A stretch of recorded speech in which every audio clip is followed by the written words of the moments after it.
Girls can go out there and flat out execute and do the things we ask of them, and boy, did they do a fantastic job.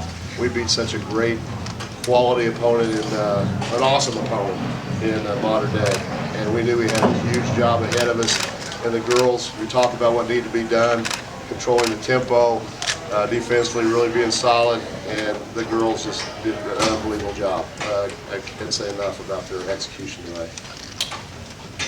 Coach, were you surprised at all about your K3 defense slowing him down as much as the thing that we had looked at on video, and we kept trying to find video where they had faced it, and we couldn't find video where they had seen a lot of 2-3.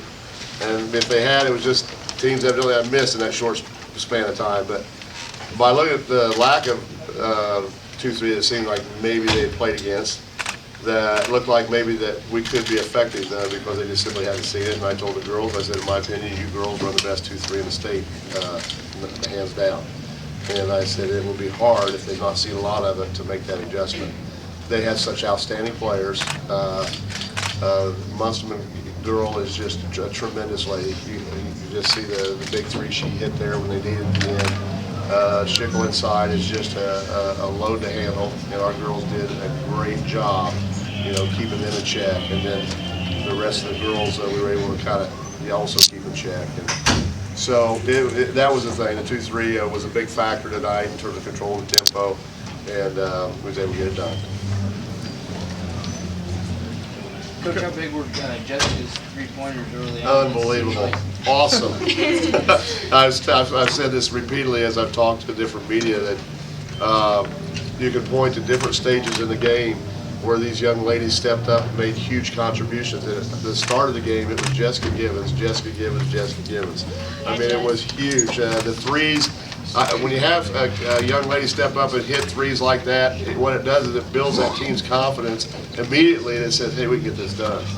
And so obviously she was confident at that point, and the rest of the girls said, let's get this done. Then as the game progressed, we had huge defensive efforts out of Raven Black. And we had this awesome play then, of course, out of by ball handling out of Caitlin and Carly and Jessica out front. Yeah, you go down through the game, and Kirsten didn't play as much as she normally does, but she had a huge dagger bucket there late in the game and a huge steal. Okay, and that was a game changer at that point. You had Casey Mulkey come in. We had foul trouble that helped us to extend the game early in the second or the first half, and you had you just go on. We had the huge free throws by Sierra Daniels. She's so big out there, it's hard for me to think of her name. The huge blocks, and that's good. That's big in a good way. So we just go on down through the list. But yeah, go ahead.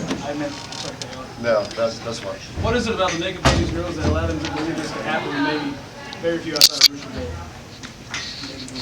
Well, it's understandable that people throughout the state would look at modern day and expect them to be a heavy favorite. All you got to do is look at their schedule. They're 26-1 against unbelievable opponents.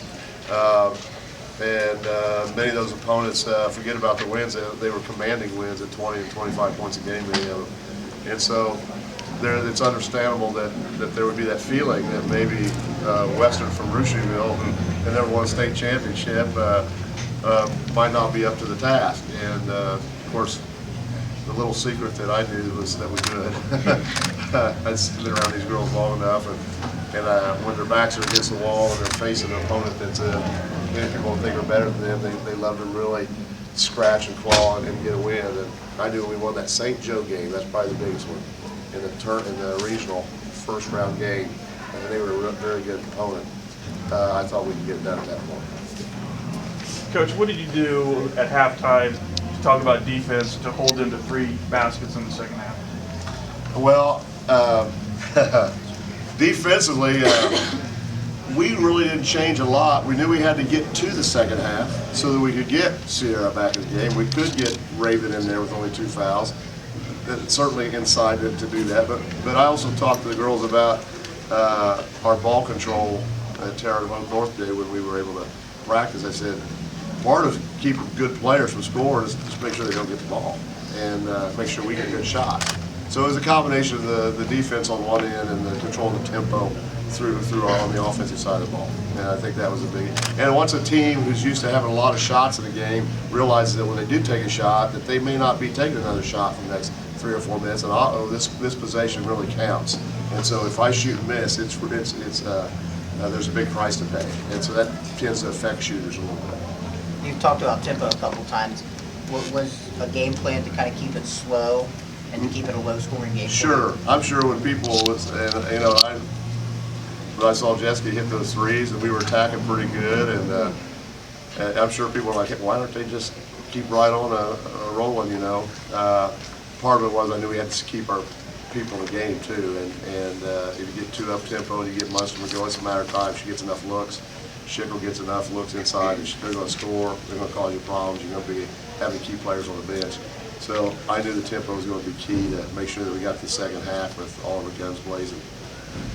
Carly and Caitlin, when they went to the run and jump half-court trap, it seemed like they turned the top of the key into an obstacle course for you girls. How were you able to continue to control the tempo while keeping your turnovers down and avoid everything they threw at you?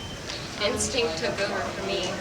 I mean, I didn't think twice about it. I was like, oh, they're coming at me. I need to get past them and get the ball to whoever's open and try to keep the ball from getting a turnover. Sorry.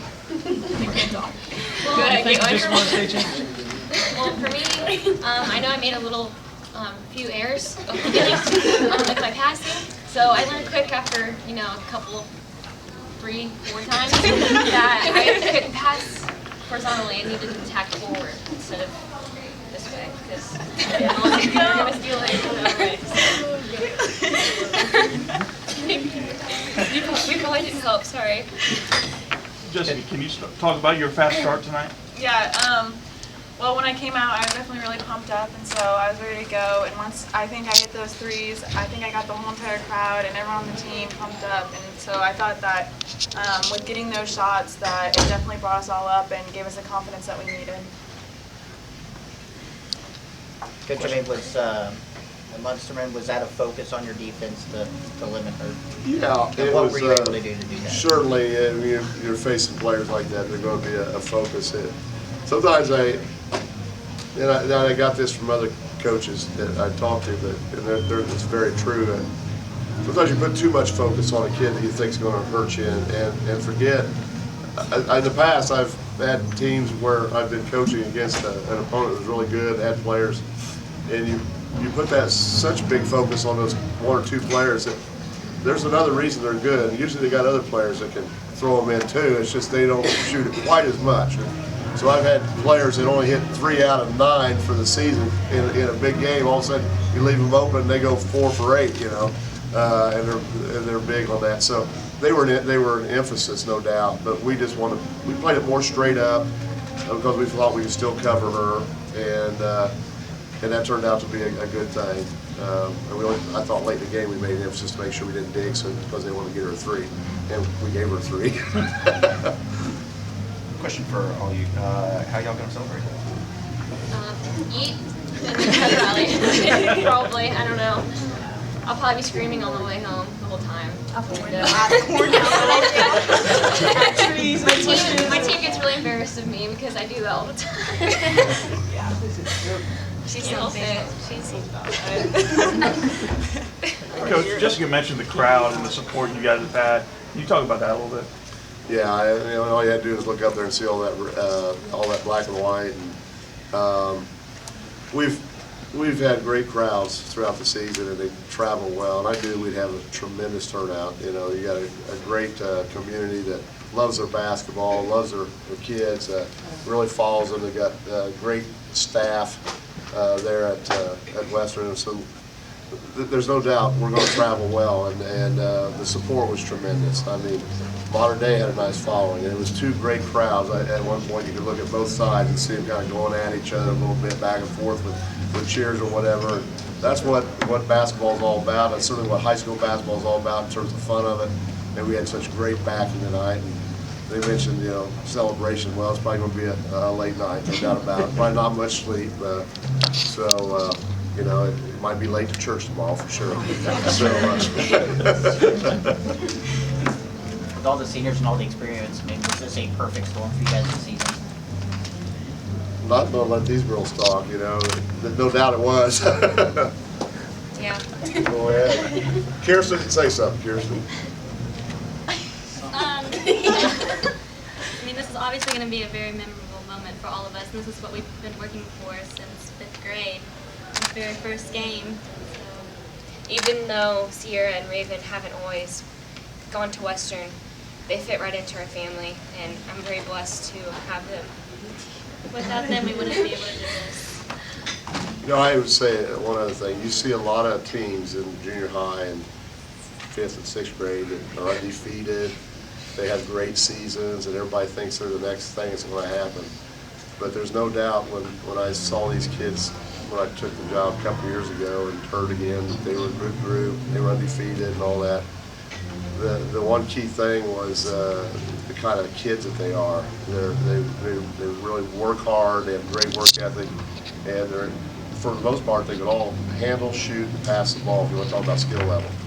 And the 4th, 5th, 6th, 7th, 8th grade level, if you see a team successful and they can all handle, shoot, and pass, well, you know they're going to be successful at the varsity level. And that's the way these kids are. They all had the skill level, there was no doubt about it, and they had the intangibles, just the grittiness that goes along with that takes to be a winner. So, yeah, the perfect storm, it was meant to be. They're the kind of kids that were going to be winners. You can see that early on. Hey, Raven, you guys held your own definitely on the glass rebounding wise. Do you think that might be a key for you guys? Oh, definitely. I remember all week, basically, that's what we practiced, getting out for the shooters and rebounding. And obviously we're not a very big team, but you don't have to be big to play big. And I think finally tonight we understood that we couldn't let them get second chance points and we wouldn't win without rebounding. So really proud of everyone for stepping up on that. Stop. You guys are lame. Any other questions, anybody? Coach, ladies, congratulations. Thank you. Go.